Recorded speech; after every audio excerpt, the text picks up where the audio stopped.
Live fitter and longer with the Fitzness Show, hosted by fitness expert, author, and TV personality Fitz Kohler.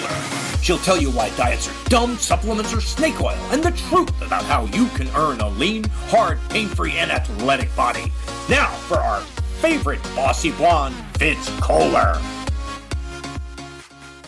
Well, hi, team. I am Fitz Kohler, your very passionate fitness expert from fitzness.com, and welcome to the Fitzness Show. Today, I have a fantastic comeback story for you, and it's a good one, and it's certainly filled with inspiration and hopefully will be a motivating factor for you to continuously take your health serious. David Gare is going to share his story of having a cardiac arrest and how he came back from that. And on fitzness.com, I have a prompt where it says simply appear on the Fitzness Show. And from there, you can choose some categories and what you'd like to talk about. And I asked for comeback stories, and David submitted his. And I thought, definitely, we need to share this with others. And if you would like to know what it's like to be dead and come back from that, it's a doozy. It really is. It's a very special story and a very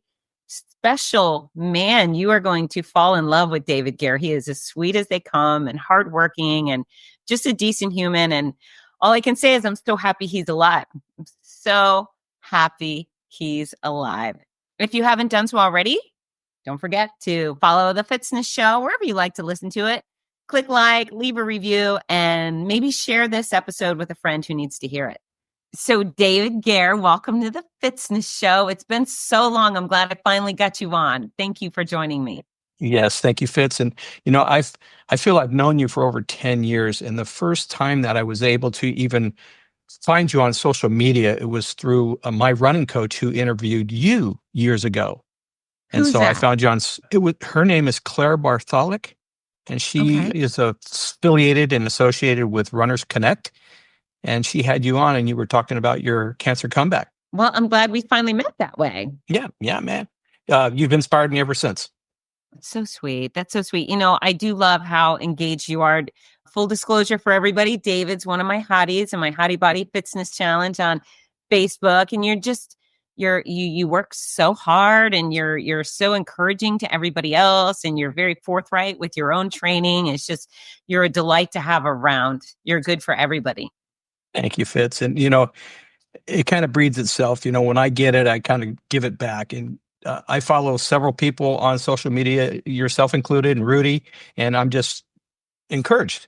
And so when I'm encouraged, I can't not encourage others. Well, you're a fine gentleman. Where do you live? I live in the San Francisco Bay Area in a small town called Hayward. That's Northern California. All right. And so you and I, so fortunate to be alive here. We have that perspective. Thankfully, not a ton of people have. I mean, I guess there's probably a decent amount of us, but yeah, we're both grateful to be alive. So you are a sudden cardiac arrest survivor. Yes, but before we get into that, I want you to tell me who you were before your sudden cardiac arrest. Okay, who I was before and kind of still today, hardworking married man, father of 3, grandfather of 4, rise and grind every day and go to work, have a small circle of friends. And when I say small circle of friends, it's really smaller now because my best friend of 30 years had passed away from cancer. Sorry. And his went quickly. He had discovered it in his pancreas, and then within 2 years, he was gone. And about that time is when I discovered you. Okay. And so that was my encouragement, my inspiration to kind of keep him going. He is a fighter all the way through. But, pancreatic cancer is pancreatic cancer. And actually, what was his name? His name was Greg Jack. And Great. I'll take it back. It wasn't even pancreatic. It was esophagus. So they're kind of the same as far as the ribbon color goes. And I still wear the ribbon today. Okay. And I have a tattoo for him as well. That's my tattoo. But so in 2014, I'll back it up a little bit as I'm working and raising family and providing and working for Waste Management. In 2014, on September 26th, make sure you keep track of that date, my mom had passed away. And she was, 86 years old, and it was just kind of caught us off guard. And after she had passed away, it didn't take but a couple of weeks for me to say, I need to get some of this anxiety out of my body. I'm really stressing out. So I started walking the neighborhood.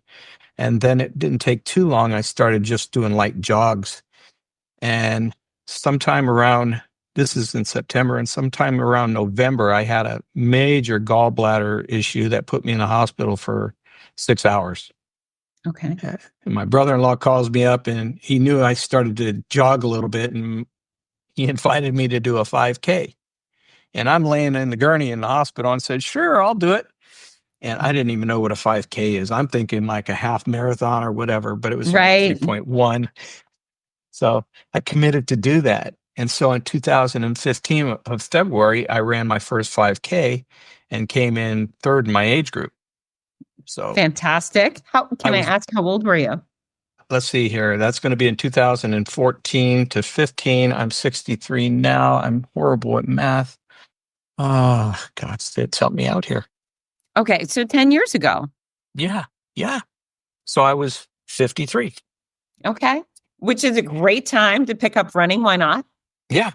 And the funny thing is when I was in high school, I used to run home from school as a freshman to see if I could beat the bus, which I always beat the bus.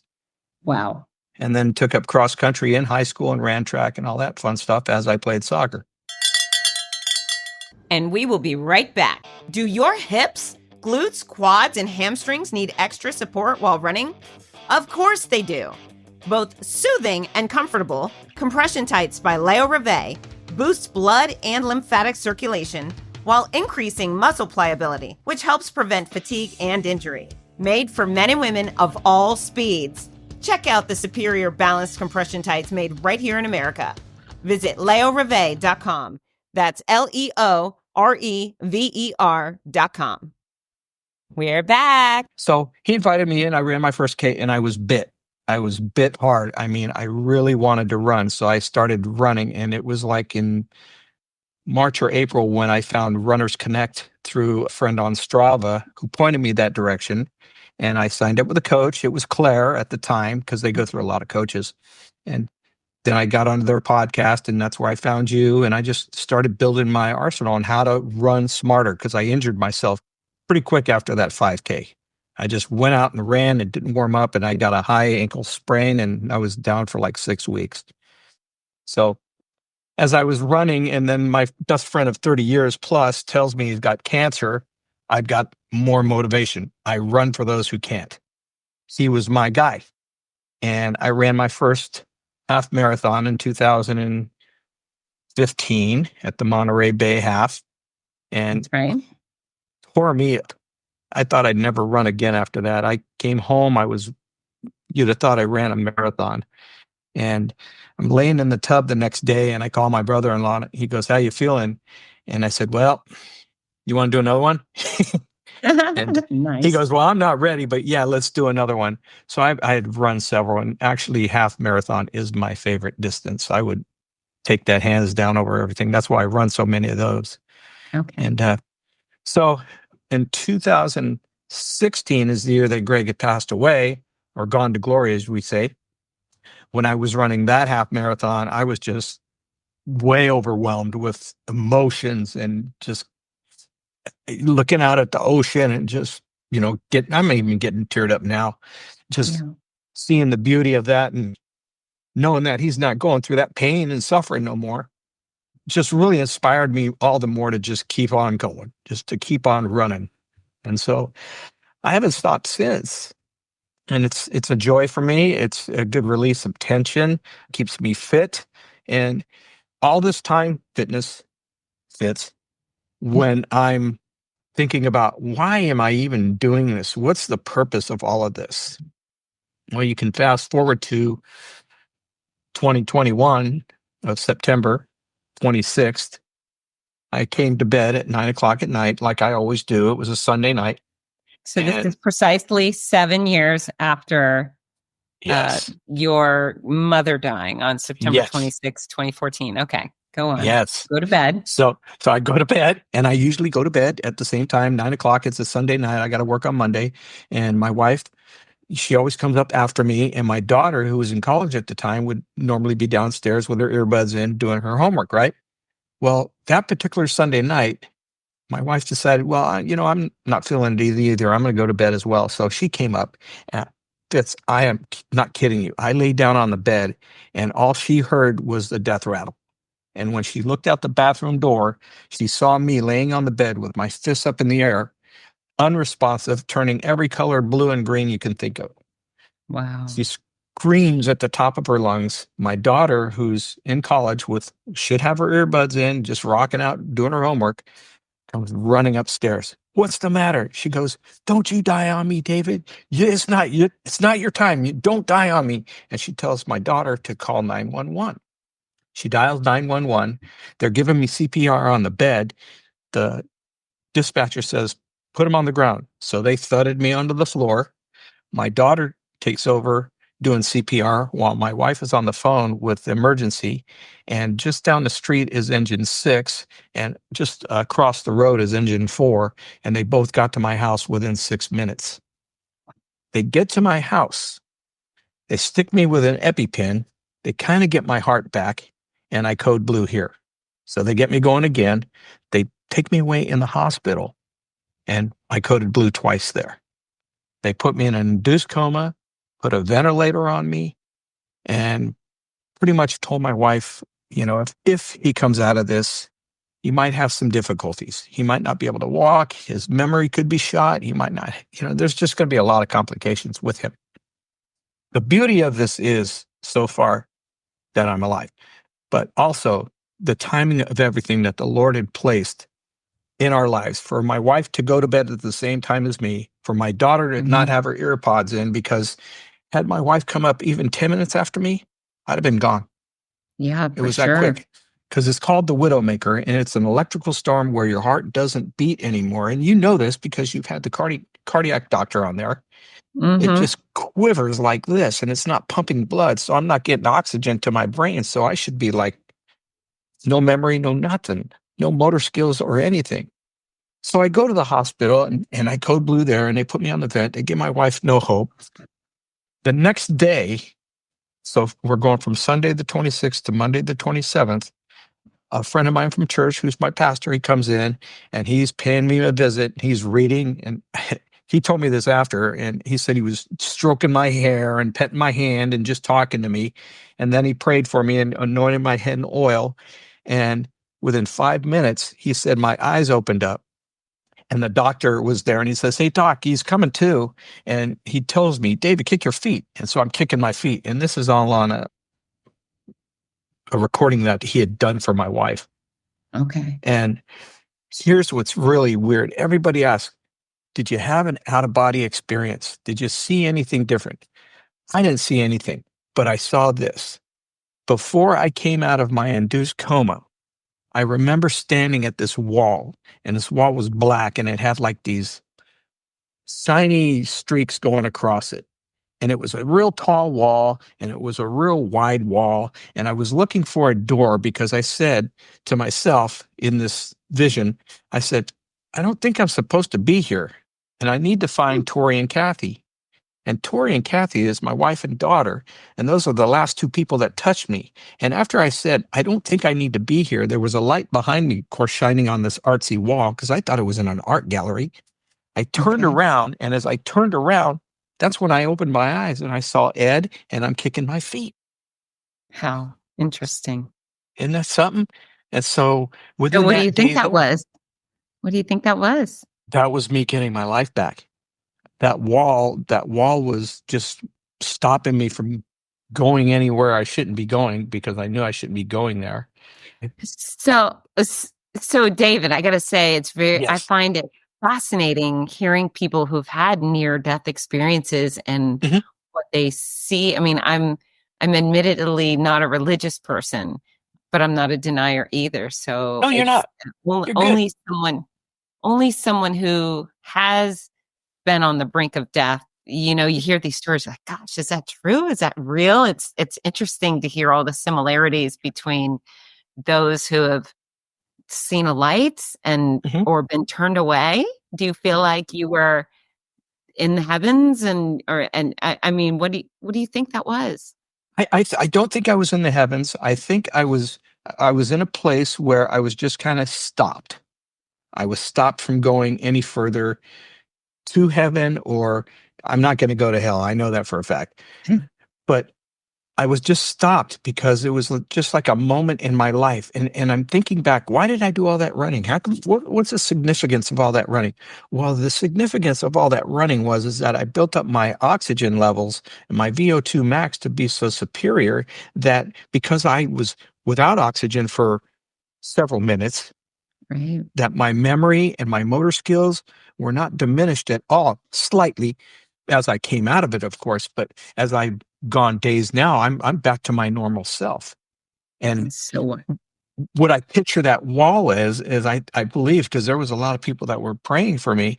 I believe that in that wall, that those shiny things that were going through the wall were probably prayers for me to say, hey, it's not his time. Bring him back. He's got a lot of stuff to do. He's got to be do on you Fitz's show. That's right. Big priorities. Now, do you feel like if there was a door there, then that would have been you going to I die? might have tried. I might have tried the door. Okay. I might have tried the door, but like I said, Fitz, it was you a didn't. tall wall and a long wall, and there was no door. And I said, I don't think I was supposed to be here. I remember saying that. That's really cool. That's really cool. So I have a lot of questions, and I know you have more of the story to tell, but I do want to go back. So you say Widowmaker. Did you have clogged arteries? No. No. Okay. No So your clogged heart arteries. just stopped. It went into hyperspeed. It went to 240 beats a minute, and it just So it wasn't didn't pumping. It was stop. just yeah. And so mine was an electrical problem. They have a plumbing problem, which is your arteries and your plaque and all that stuff, and then you have the electrical problem, which is mine. And my electrolytes were perfect. My potassium was perfect. The doctors were scratching their head and their butts at the same time and said, we don't know. And the weekend before, I'd ran 22 miles. Okay. And then were you a healthy eater? Yes, ma'am. Yes, ma'am. Okay. So healthy eater, exercising vigorously, healthy weight. Yep. Okay. So this is Sleeping. actually a great example because it could happen to anybody. And one of the things I'm constantly trying to convince people of, and you're the exhibit A of it right now, is that you have to prepare your body to do battle today because you never know when illness or injury or sudden death may arrive, and you are going to be so much more likely to rebound and recover quickly and efficiently if you are strong, healthy, fit going into that crisis. And that's your message right there. Is if you had not been running, you likely wouldn't have survived this thing, and if you did survive, you wouldn't be the same man you are. That's correct. 100%. Yep. And I believe that's what you preach anyway.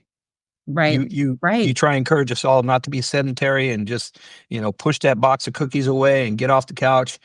Even if you have 5 minutes, here's one of your little tidbits of health is every day when I brush my teeth, I'm balancing on one leg. Hell yeah. Working that core.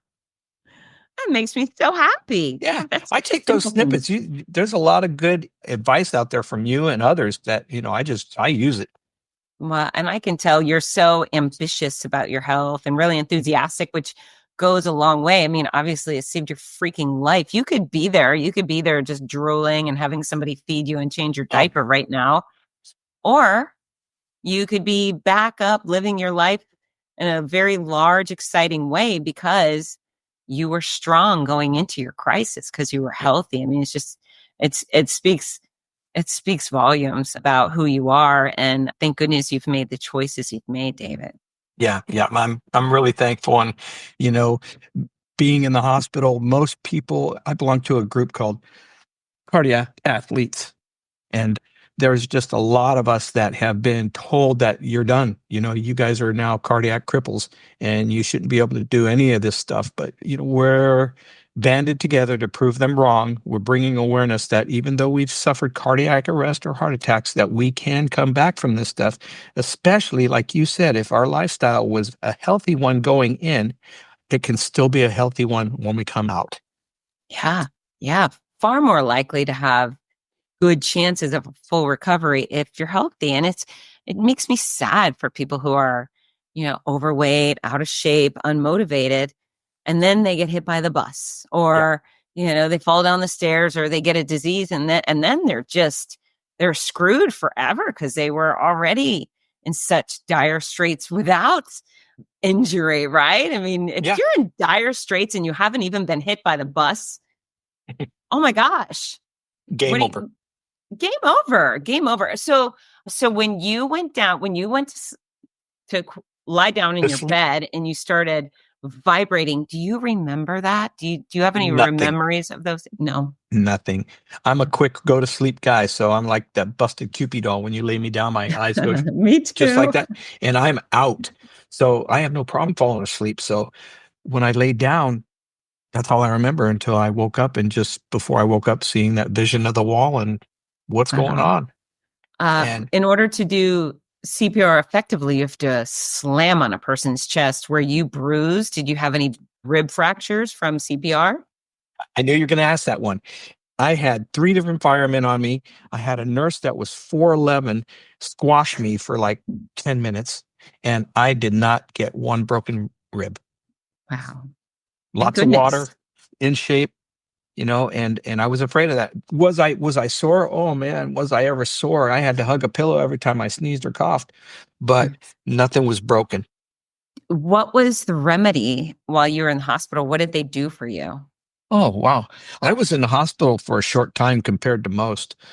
After I wiggled my feet down there in ICU, within 2 hours after they removed the ventilator, which I thought I had COVID because it was a COVID year, and I thought I was in the hospital for COVID. My eldest daughter comes and I said, "Do I have COVID?" She goes, "No, Pop, you had a heart attack." And I said, "A what?" She goes, "A heart attack." She goes, "The firemen brought you here." I said, "Were they cute?"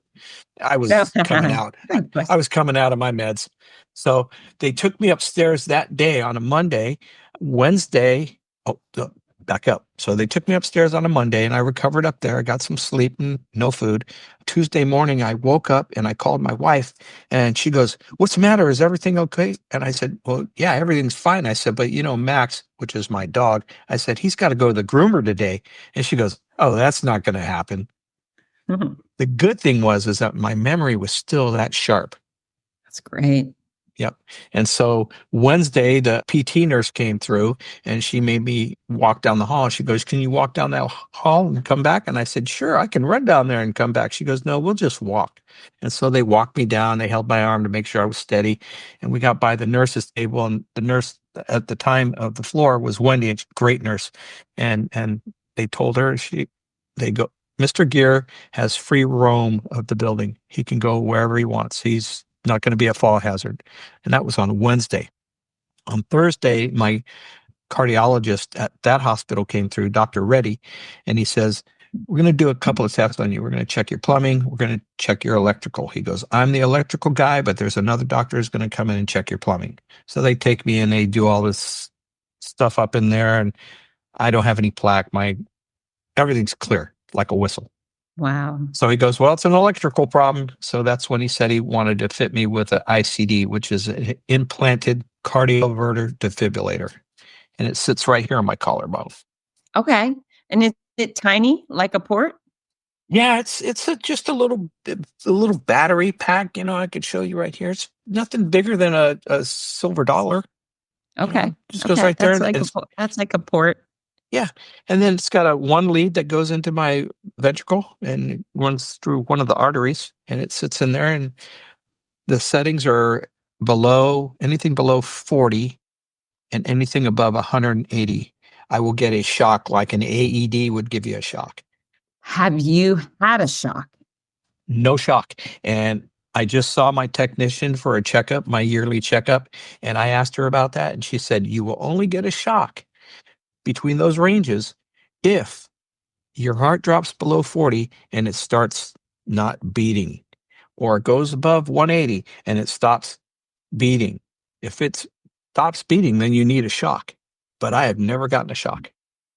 and we will be right back. Are you looking for the perfect gift for a loved one battling cancer? The Cancer Comeback Series by Fitz Kohler offers hope, inspiration, and practical guidance. With Your Healthy Cancer Comeback, My Noisy Cancer Comeback, and The Healthy Cancer Comeback Journal. These books are a lifeline for all patients and survivors. Right now, you can order autographed copies at a special discount. Show your support and help a loved one go from sick to strong. Visit fitzness.com today. That's FITZNESS.com. Fitzness.com. We're back. So I have friends with pacemakers, and they said it's being kicked by a horse. They boom their chest, and it makes them a little loopy for a little bit. It's disorienting. Yeah. And so I've been told by my doctors that should I get a shock, and even though I feel good, I should go in anyway, just so they can make sure. Because you can get another shock, things can happen we don't know. And so it's just best to get it checked. Wow. So you've had a life-altering experience. You've seen the light. You've walked away from the light. Thank goodness. Not ready. You've impressed the nurses with your ability to walk, run, remember. Thank goodness. I mean, your health paid off in spades. Every run you took pre-cardiac arrest was an investment in survival. I believe it. I do believe that. I could dwell back on it and just say, because, the fear that my wife has and the doctors not knowing is they thought maybe I was overworking my body with running and that this might have caused that. And I said, well, show me somewhere in a study where that can be proven and I'll buy it. I said, but I have no idea at all that it was my health that kept me from expiring. Yeah, for sure. I mean, what else could it be? Like we talked about just a few minutes ago, if I was sedentary and my heart was just a big blob of jello, I wouldn't be able to come back. And I walked out. I didn't even go out of the hospital in a wheelchair. I walked out the following Sunday. I had my ICD put in on Friday, October 1st, and I walked out on Sunday. So how long did it take you to get back to running? Oh, that was fun. I was ready to go right away. And my cardiologist said no. She said I could walk. So it was like the first 3 weeks of short walks. And then the fourth week, I could walk a little, jog a little. The second month, she cleared me to run no more than 6 miles and not a pace faster than 12-minute miles. Okay. And so we're talking, I had it in September, and she cleared me to run a 5K, actually a 10K in February of the following year. Okay. So that's 2022. So it took me about 5 months to get back on horse. Well, it sounds like you were already getting back on the horse. Yeah. Up into that. I mean, and then what about strength training and the other aspects of fitness? I didn't do any strength training during that time because I was uneducated. I heard you talk about it, but I just said, I'm not educated enough. Now I'm educated and I'm working it into my system. And like I said on social media today, I did my first 25, 25, 20, 25, and my body felt it, It felt it. So yeah, good. It's good pain. So I'm going to do my second sets of 25 this week, probably tomorrow, because I feel better today. Wonderful. Yeah. Yeah. I mean, obviously cardiovascular exercise via the name, so good for your heart and lungs. And I mean, it sounds like that was a real secret to your success there, but life has the ability to punch you in the face in other ways too. And being strong, physically strong, obviously leads to resiliency too. And that's, when we're much younger, we're really focused on our appearance, right? And then all of a sudden you hit an age and you're like, oh, I just don't want my back to hurt or my hip to hurt. And then I'd really like to live a long time. And it really is the magic pill. Don't you believe? Fitness? I do. It is. And, seeing how effortlessly you can do an angry up is a motivation for me. And that's my goal this year, is to be able to get an angry up in. So that's so great. I'm not going to take my pre-videos now because I look really stupid. No, you got to do them. Oh my gosh. And if anybody doesn't know what an angry up is, or you got to just get on fitzness Instagram or the hottie challenge on Facebook, but I made up that exercise. I mean, golly, it's within 10 years, but I read a statistic that says people that can get off the ground without using their hands have a longer lifespan. I thought, oh, well, I can teach people how to do that. We can do that. And I don't know, I lied on my back and I stood up without using my hands, and it was hard. And I was like, okay, what am I going to call them? And I was like, oh, angry. Like angry. It makes me angry getting up. And anyone who I taught seemed to find that they made them angry too. But they are hard. They're really hard. They're really simple. There's nothing to them skill wise, but it's so meaningful to me to see so many of you going, okay, this sucks. That looks really hard, but I'm going to try anyways. And just watching the people hoist and get stuck and still share the video of themselves getting stuck, it shows there's a lot of humility there and a lot of willingness to commit to something and celebrate progress. It's just, you guys make me so happy. So happy. It's hard to describe. Keep coaching us there, coach, and we'll you got to lead by the example. And like I said, those angry ups, they're intense. And, of course, my legs are more muscular than yours, but it doesn't mean squat because I can't do an angry up. Wow. Keep working on it. You will. You will. And keep doing your squats. Going angry down, that's pretty painful too. So that's right. Right. On both ways. They're so good for you. Abs and back and hip flexors and glutes and quads. It's a little bit of goodness for your whole body. And I love that you're doing the Strong 25 challenge. I think by the end of January, you're going to be able to physically touch parts of your body and go, ooh, that's better. Yeah. Yeah. That's what I'm hoping for. And it's free. There's people that charge for this stuff, and you're giving it to us for free. Right. You know what? I never want $1 to stand between you and being fit. And so corporations, I sucker them into paying me money for services, but you guys, taking money from you guys is really not a thing for my advice. Not going to do it. Not going to do it. I love you all too much. So, so what's next for you? So you've recovered, you're fit, you're back to running, and you're doing angry ups, or at least trying. What's next? I'm trying. So for this year, I've already signed up for 3 half marathons, which is the Red Tail Trail half in Castro Valley here in February.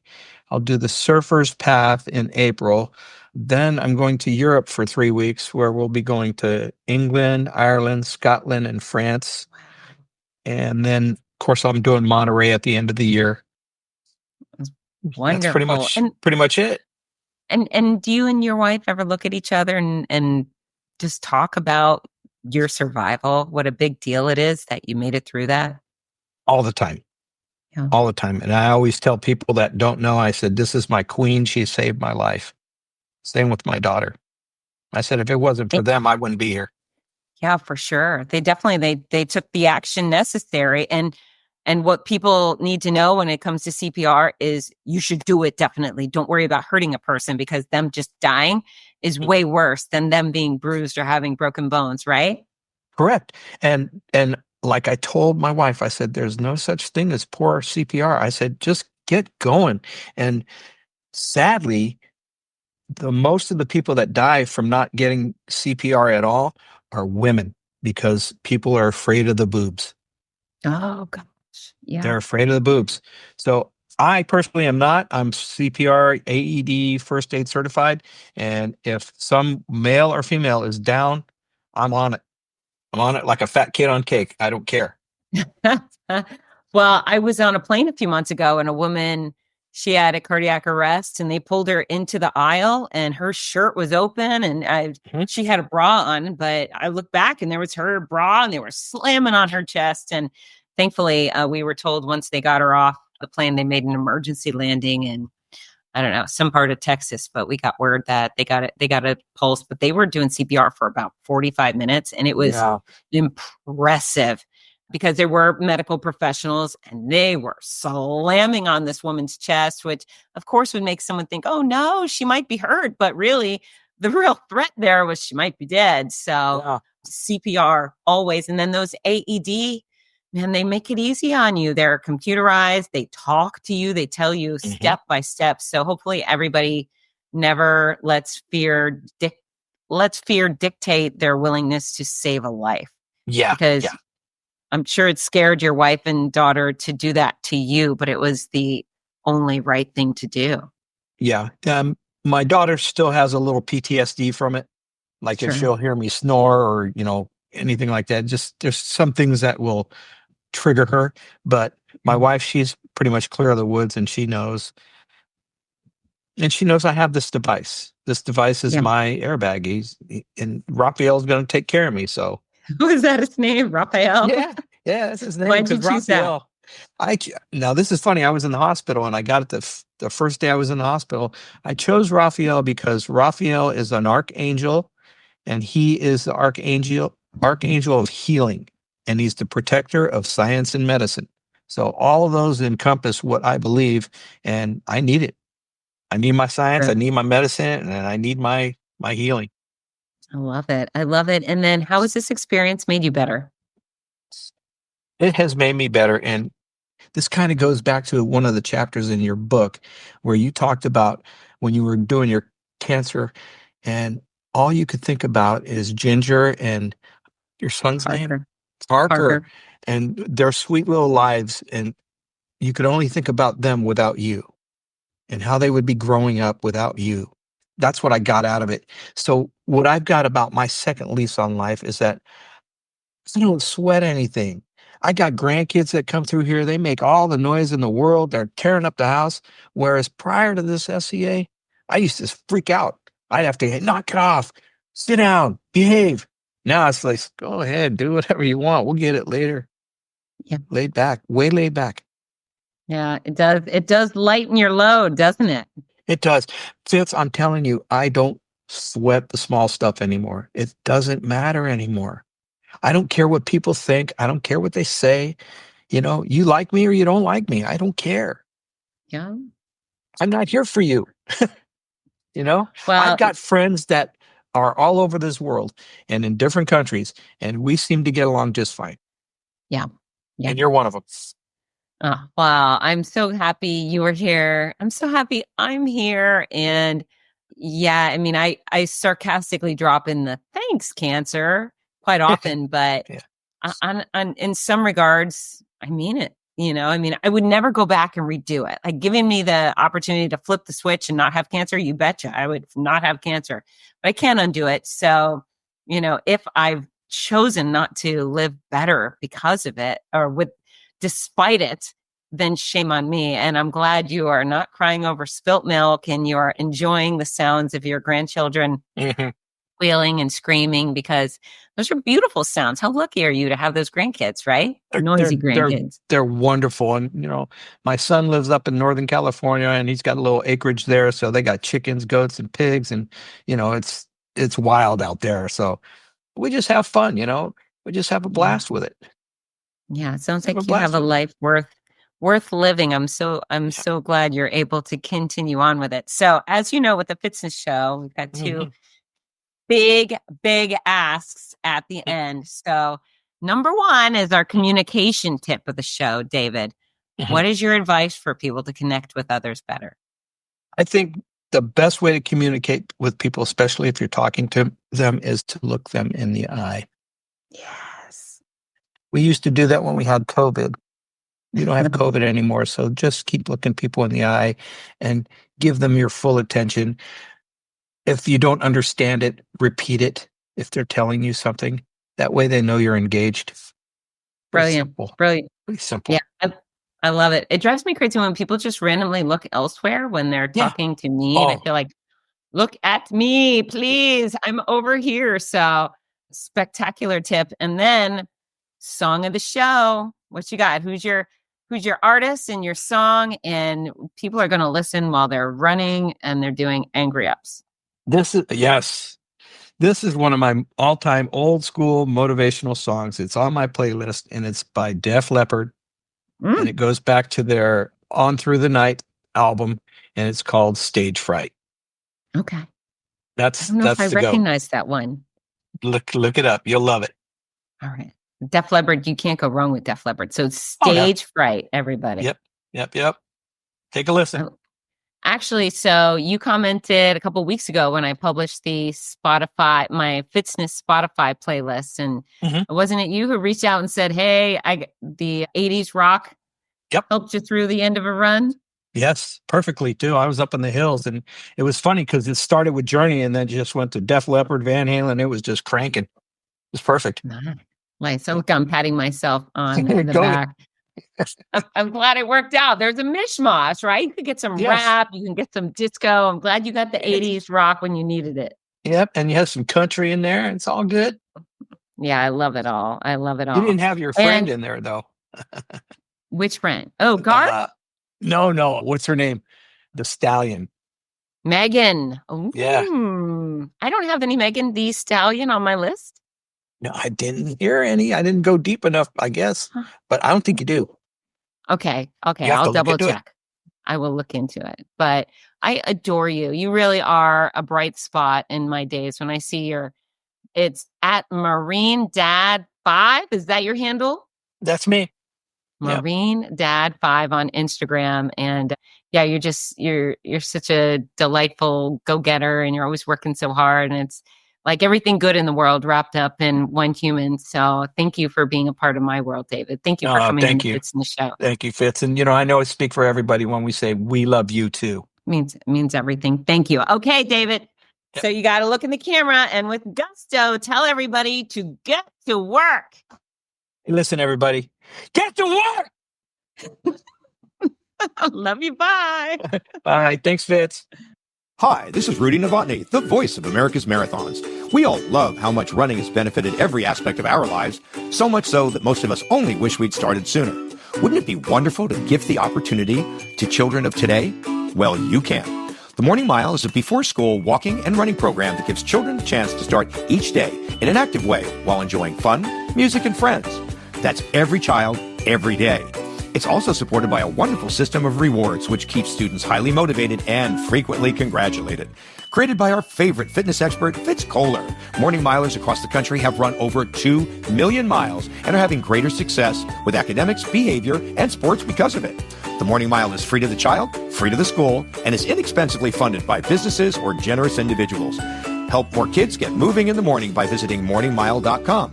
Champion the program at your favorite school or find out more about sponsorship opportunities. That's morningmile.com. Long may you run.